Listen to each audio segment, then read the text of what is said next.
Hello, and thank you for watching and listening to another episode of Unmedicated and Educated with Keita Rose. I'm Keita Rose, and here we deep dive, dissect, and sometimes diagnose, because it seems everyone, including myself, I am never excluded, has lost their damn minds. If you are new here, thank you so much for giving me a try. If you're an OG, then you already know what the is going on. Like, share, subscribe, talk shit in the comments, tell me how you really feel. And I'm gonna tell you guys how I feel about season 5, episode 43 of Love After Lockup. This episode is called Ring and Run. And a lot of these people, right, a lot of the members of the cast should have been ran away from each other. They're not compatible. They're not going to make it. They're going to fail. I deserve a ring. Having trust issues with my husband. What is going on?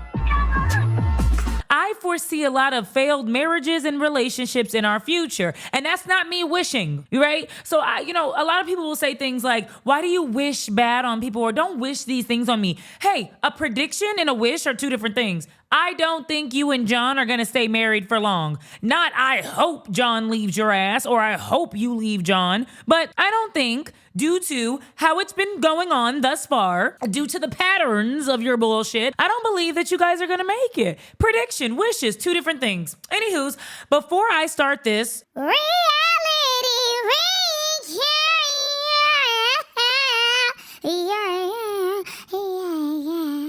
I want to tell you guys that my last video about Justine and Michael and my new nutcases and everything, I think it was episode 42, was striked. WeTV is getting very, very clever. So they're not actually striking my page as WeTV. They're striking my page as, I guess they have another platform, another page, whatever. And so they're claiming that I'm doing something, I don't know, something wrong with all the nations around the world internationally. So my video has been blocked from all 50 states. So if you see me uploading some old content, it's because I have to re-upload. I'm gonna fight. I'm not doing anything wrong, and there's a lot of other channels doing the same shit, and they need to just back off.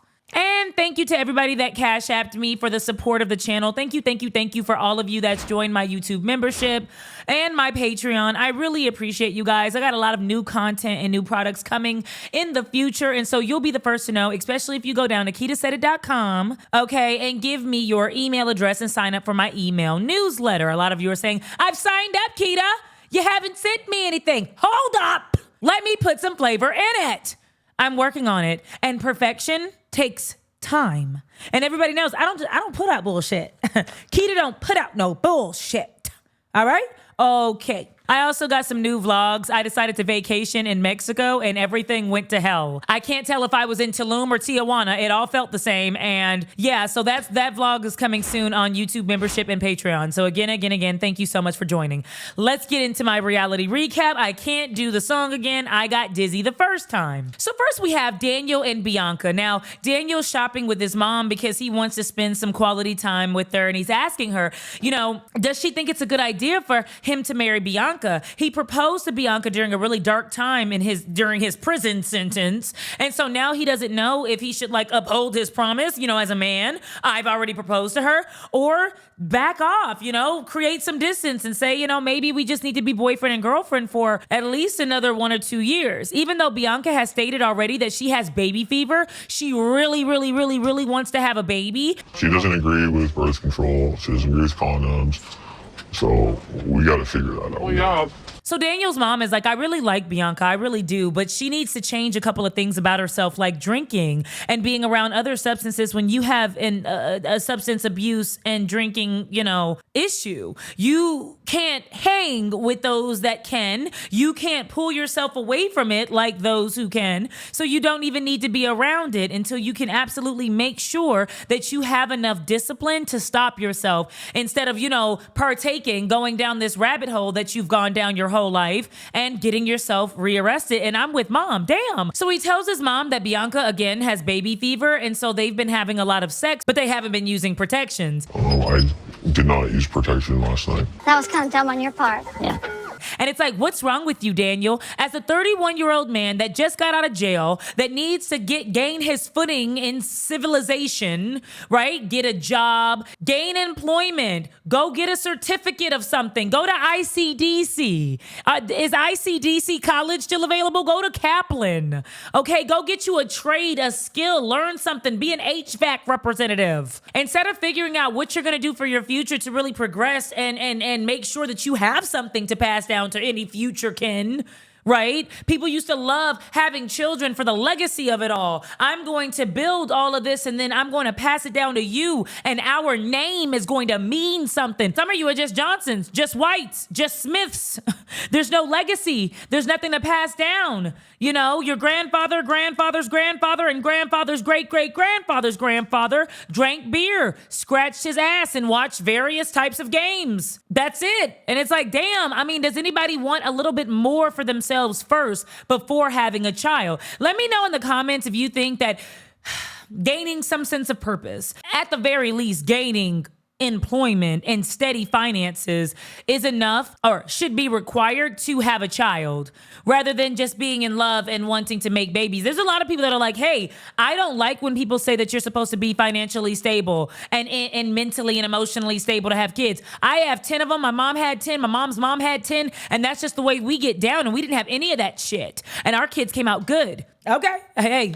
I don't want to fight with nobody. So while Daniel's with his mother, Bianca decided to go and hang out with his cousin. Now, I always got the vibe that the cousin doesn't really like her because no one really likes Bianca. But while they're doing that, they're sharing a drink. The cousin's drinking. I think he got a beer. And Bianca's drinking a vodka cran. And everybody has really harped on her about drinking in front of Daniel. And after Daniel gets done shopping with his mother, he intends on seeing Bianca. So that's going to be interesting. So then we move on to Justine and Michael. If you can remember, Justine is a high-risk pregnancy. Between the two, they already share 9 kids, right?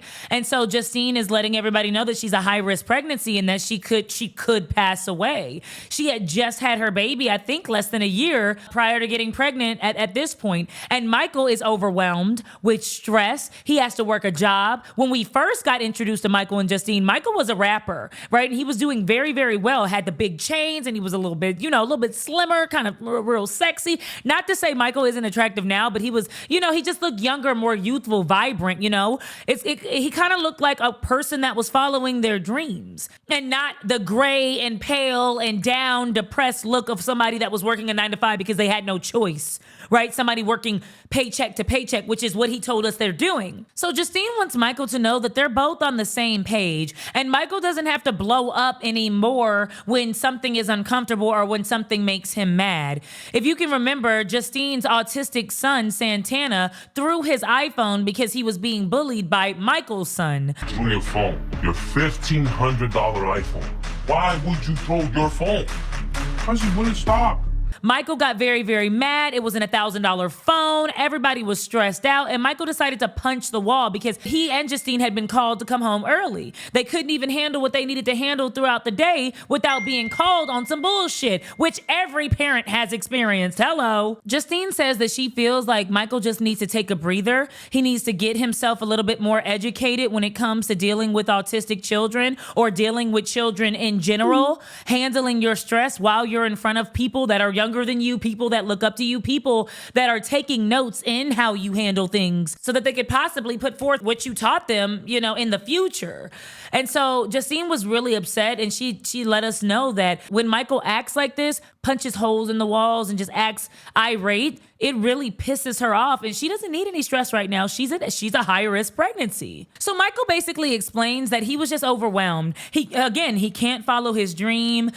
He wants to be a rapper but can't. He has to work at what looks like a warehouse position job, only making $16, $15, whatever dollars an hour. They have 9 kids. They want all of their kids under the same roof. It's already stressful that some of the kids' moms, because Michael has kids by different women, some of the kids' mom are like, absolutely, my kid is not not going to Vegas to live with you full time. Some of the kids' moms are like, I have no problem with that. Take these damn kids. They're yours. So write me down in the comments, ladies, if you'd be okay with allowing your child's father to have full custody of your kid. I know a lot of the times we tell men, well, take full custody since you can't see your kid and you can't provide. But how many women are actually okay with that? How many women would actually allow their baby's fathers to step up and actually be full-time 100% fathers? And do you trust your child's father to actually do a good job in raising your kid? Let me know down below. I'm with Justine. I understand that it's hard, but you guys made those decisions. Michael, you decided to have more than 4 children, and collectively 9 with another woman. I don't know. So many people are like, I can't be this and I can't do anything, but they continue to have kids over and over and over. And it's like, you're never going to get ahead.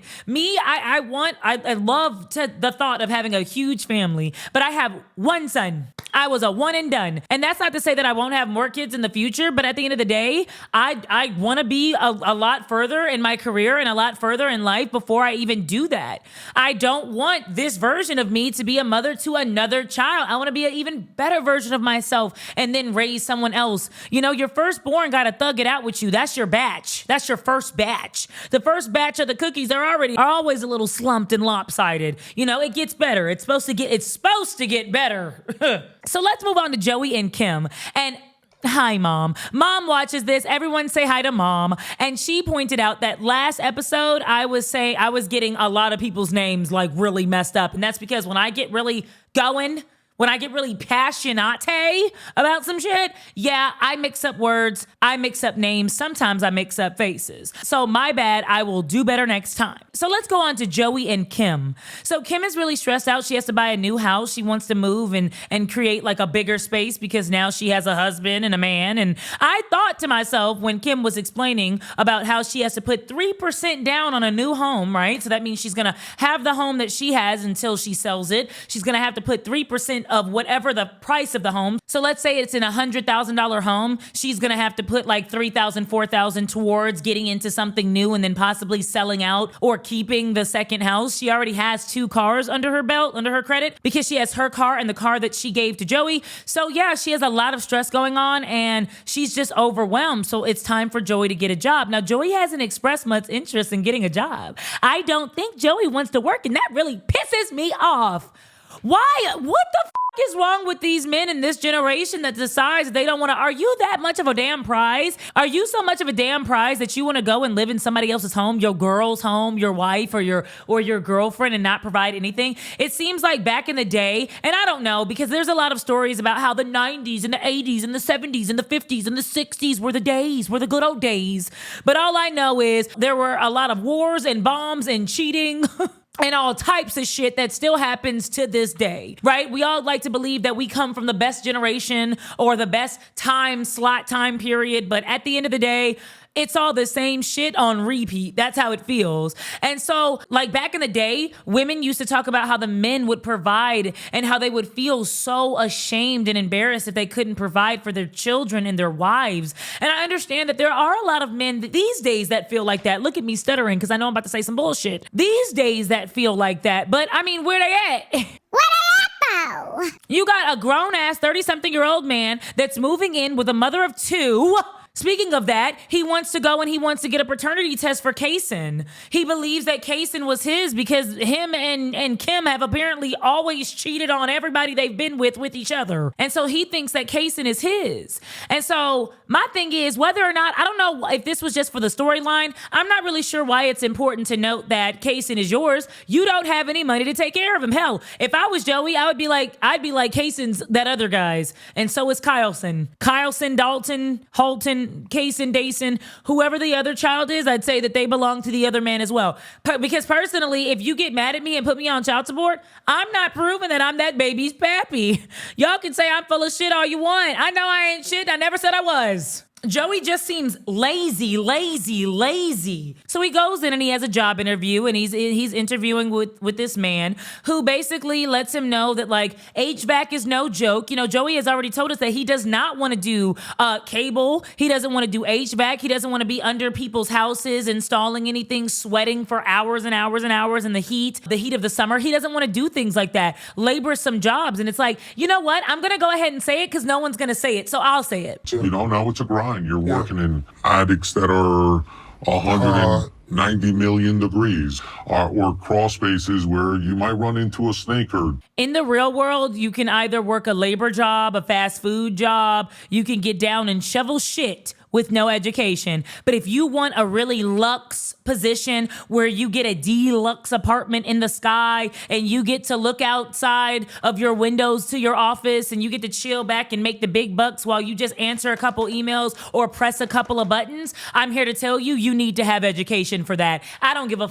who tells you anything differently. You know, so many people shit on college, and I understand that. Oh, I went to college to do this, but I couldn't get a job in this degree field. And college doesn't necessarily grant you a position for your favorite job or your dream, whatever. No, it doesn't. But what it does do is it teaches you interpersonal skills. It teaches you how to work with others. It teaches you how to study. It makes you read. It makes you use critical thinking skills. That's the type of shit that college does. So when people say college doesn't mean anything, I don't know why I need it. I'll tell you what, any job that you want that doesn't require you to get down and shovel shit, like I said, or go under houses and do this and that, you're gonna need a college degree for it, and you still might not get that job. Yes. Welcome to America. Welcome to capitalism. Everything is a business, and everybody wants to know that you're qualified for the position. Are you qualified? So Joey, just getting out of jail for the crimes that you've committed and knowing that you have a long history, a long stint of crimes, a lot of companies are gonna be weary when it comes to hiring you.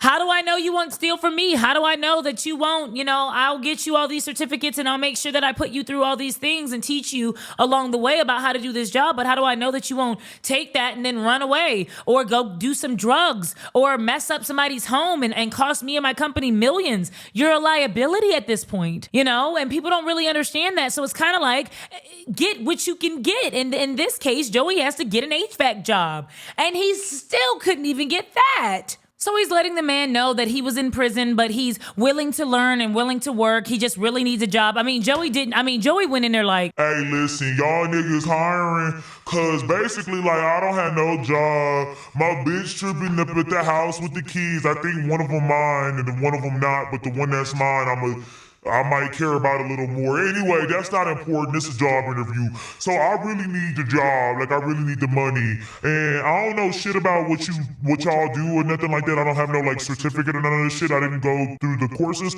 But I just want to know, so what's up? Can I have a job? I'll learn as I go and shit. I did just get out of prison. And I do have a long record. I do. When would I start if given the position? You're not. You're not going to start, not here. And that's exactly what the man told him. He's like, unfortunately, because you're letting me know that you have a long history of being arrested and in criminal activities, I can't hire you. I can send your paperwork to HR and we can see by some miracle, he says, but I don't think that we'll be able to hire you. And honestly, you're going to be going to different people's houses. Imagine you were in jail for burglary. I am one of those people that don't believe in once you do a crime, you're a criminal forever. I don't care. It is what it is. Unless it's something like you chopped up 5 people. Then no, there ain't no redemption. Lock them up, throw away the key, right? But if you do your time, if you do the crime and you do your time, then you should be able to redeem yourself and come out. But it is, as a company, as a business owner, it is a liability, and that's a risk that you're going to have to be willing to take. Hey, all my life I've done drugs in people's basements and stolen from them. Let me go and work for your company where I work in people's basements. I don't know. I don't think so. So then we have Melissa and Louis. Now, Louis is about to go look for an engagement ring. He's really excited because he's about to finally marry Melissa. Melissa has been talking about this ring forever. Okay, aside from telling Louis that he's not a man, that she paid for his teeth that were too big for his mouth, then she had to get the teeth refixed. She doesn't want a man that works at a pizza shop. She doesn't want a personal trainer because she doesn't want her man in everybody's face. She doesn't trust people and she has trust issues. Aside from Melissa saying all that, she did say that she wants a ring. She wants a 2-carat ring. And honestly, I figured out that I actually don't know much about jewelry because I was with Louis. This ring should only cost about $12,000. You know, when I was married, my wedding ring cost $4,000 and it was gorgeous. I loved it. So I'm thinking that this 2-carat ring is going to be like 12, $10K. So Louis pulls up to the jewelry shop. He's got some friends with him. And the owner says if he wants a 2-carat ring, he's going to have to spend like upwards of $20,000 to $30,000 on that. So first, you can see that Louis is battling because one, he's afraid of Melissa. She's very, very aggressive. And sometimes she tells him like, you ain't shit. This is not what I want. I'm going to leave you, right? So he's afraid of her. He's a little bit intimidated by her in that sense. And so he doesn't want to disappoint her, but there's no way that he can come up with this amount of money, so he doesn't know what to do. So he tells himself that Melissa should love him. Melissa should know love should be enough, and Melissa should be okay with a half a carat or a carat. But he knows, as well as we know, Melissa's not going to be okay with that, and he's never going to live that down. She is never going to be able to accept that. You got out of jail. You got me dealing with all this. Your mama don't like me. You're not a man. You work at a pizza shop. You're not able to pay for the bills, provide a shelter, and now I can't even get the ring that I want. Thanks, Louis. He doesn't want to deal with that, right? And so he's going back and forth, and the owner sees that he's really struggling. So the owner says, fine, I'll get you a really, really, really, really nice ring within your budget. Is this okay for you? So Louis is happy. Louis tells us that he never, ever, ever valued money. And so he would use up whatever he was able to save. And so him being able to save enough for a ring for Melissa really means a lot to him. And if anything, it should show Melissa that you got a man that really loves you. Louis is one of the few guys on this cast that I truly, truly like. I think he's a hard worker. I think he's honest. I think he's just an all around really good guy. And I think he's just, I don't know, something comes off very genuine about Louis. Now, he may flirt a little. I don't know how he is as far as, infidelity goes, but I do know that he loves Melissa, and he decided to go along with that man's offer and give that owner $18,000 for a ring, for the ring that he knows Melissa will absolutely love. I spent $18,500, basically everything that I've ever saved. $6,500 over budget. And I love that. I'm so glad that he didn't go with his original thought, which was buying Melissa a fake ring. Because nowadays, I think girls are buying those diamond testers. I don't want to be with you and deal with your bullshit and your mama that I don't like for nothing fake, for no Cuban zirconia. No. Buy me the real deal if I gotta really deal with your shit. Buy me the real deal. So next we go on to Key-Rock and Brittany. Now, Key-Rock and Brittany are still stranded in Richmond, Virginia. They cannot get to Houston, Texas because they didn't get approved. They're both on parole or probation. You all already know. I don't know the difference. They're both on probation. And so they both need to get permission in order to leave the state. Now, it seems Key-Rock has gotten permission, so he's allowed to leave. But Brittany is not. Brittany, in fact, can't leave at all. She lets us know that she doesn't like the government assistance that she's on. She doesn't like the government provided motel. She's had to clean. She spent hours cleaning because the shit was just nasty, right? It was disgusting. You know, those types of motels have like bed bugs and roaches and crabs, chlamydia on the ceilings and shit, all types of stuff. I mean, it gets freaky over there. And so Brittany's about to meet with her probation officer, and she comes out very, very sad. She doesn't even know how to contain herself, right? Her emotions are everywhere. I can't take this no more, bro. They denied me.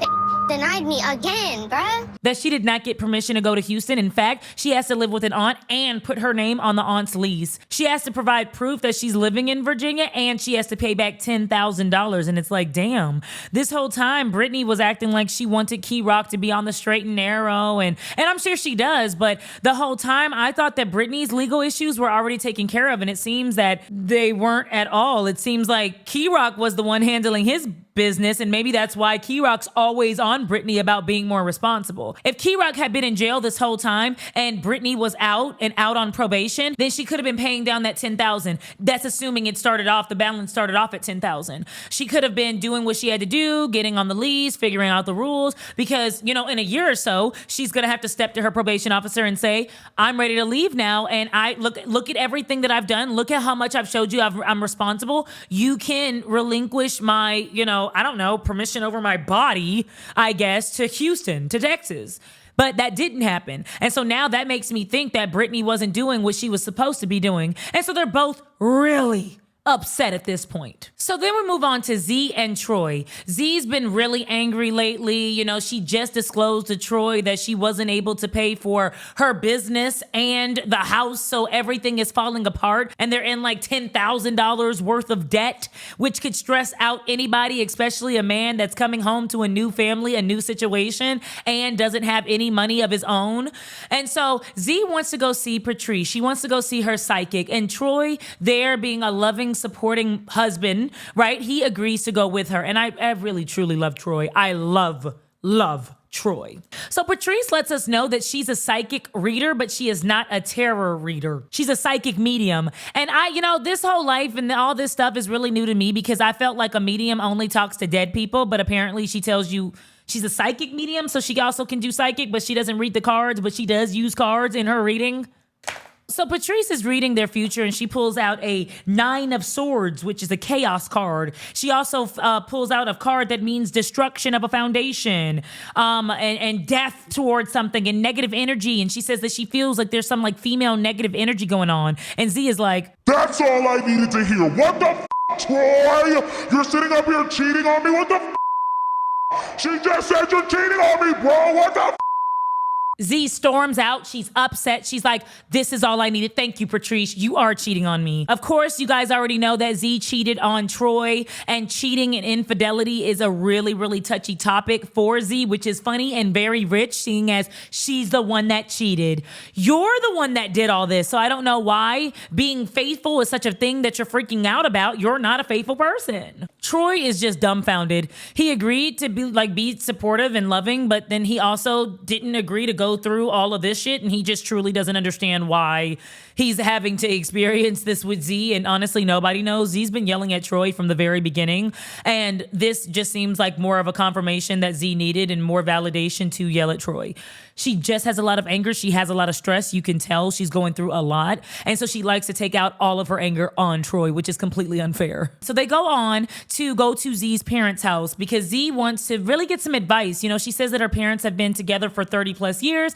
And so she wants some marital advice from them. So they pull up, and I love Z's family. Like, it just seems that she has a really cool, down to earth family. And so the mom and dad are cooking, and they really just want to let Troy know. The dad kind of has this like moment, really beautiful moment with Troy. And he's like, let me tell you something. I'm going to do everything I can to make sure that you are the best version of yourself. I got your back. And that's something that Troy, I feel, really needs right now. Even though Troy's kind of distancing himself a little bit because he's like, hey, listen, I know that you want to be some type of like father figure to me. And I really, really, really appreciate it. But at the end of the day, I want to do my own thing. I've always been a really independent person, and I really don't want to go down this like church life, bishop, first lady, minister thing with you. I don't.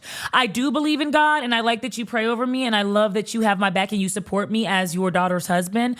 But I don't want to do the church thing. And I understand. I feel like not everybody is into actually going to church. And if you really want to push people towards Christianity or any religion, then show them the love that you have in your heart. Show them that the God that you worship actually lives within you. That way, when people see you and they say things like, how did you get through that hard moment? Or how can you just control yourself like that? Or, how do you remain so joyful, so happy, so kind-spirited? You can say, I worship the Lord. I worship Jesus Christ. Jesus Christ is my Lord and Savior. And this is the reason why I'm able to give so much grace, or I'm able to give you so much love, and compassion and affection. So I think that that's a good way to push people towards Christianity, and not so much like, you need to be a bishop because you're in this family. You need to worship the Lord. You need to go to church every Sunday because you're in this family. That usually pushes people that were already apprehensive away. So Z lets her dad and mom know that she went to a psychic, and the psychic says that there's going to be a lot of chaos in their relationship. And so she just feels like there's a dark energy and she wants some advice. And they're like, witchcraft. Witch! Witch! Burn her ass! Burn her ass at the stake! Witch! Now, you know damn well Christians don't do well with psychics, mediums, chakras, crystals, sage, burning. They believe in one name and one name only for everything. There's a one-stop solution stop. There's a one-shop solution stop, and it's called Jesus Christ, Jesus of Nazareth, period. So I don't even know why she thought that would be acceptable, but her mom and dad weren't going. They were like, that's witchcraft. We don't believe in that. We spoke over your life. Her dad goes into like this long thing. And my dad, also being a conservative Christian, would have done the same thing. I spoke over you. I spoke over you when you were a baby. I am the reason why you are destined for great because I prayed over you while you were in the womb. Like, they don't play like that, okay? Something about old black Christians, they don't play that type of mess. And so Z must have knew she was going to get that. But either way, she says that she doesn't care that her parents are uber religious and is going that way with it. She still believes in her psychic / best friend Patrice, even though Patrice said that she doesn't believe that the negative female energy was anybody that Troy was currently or sleeping with in the past. She said specifically that she doesn't think that it's Yana, Troy's baby mama. Z was still adamant about there being like a negative spirit. She could feel it and she didn't know where it was or who it was, but she was going to get down to the bottom of it. And I do believe that if Z gets down to the bottom of that negative spirit, she'll see that it's her. Some of you girls are saging and you got crystals and you are trying to get your chakras balanced all around your house. And you got the amethyst and the paramethyst and the dimethyst all over the house and you got shit smoking and everything and you just cannot rid yourself of that negative energy, and it's because it's you. It's because it is you. And I don't want to say this, to generalize everybody, but what I've noticed in my lifespan of just meeting and talking to people is that the people that talk about energies the most, you got a negative vibe, you got a negative energy, something's off about you, something off about your spirit.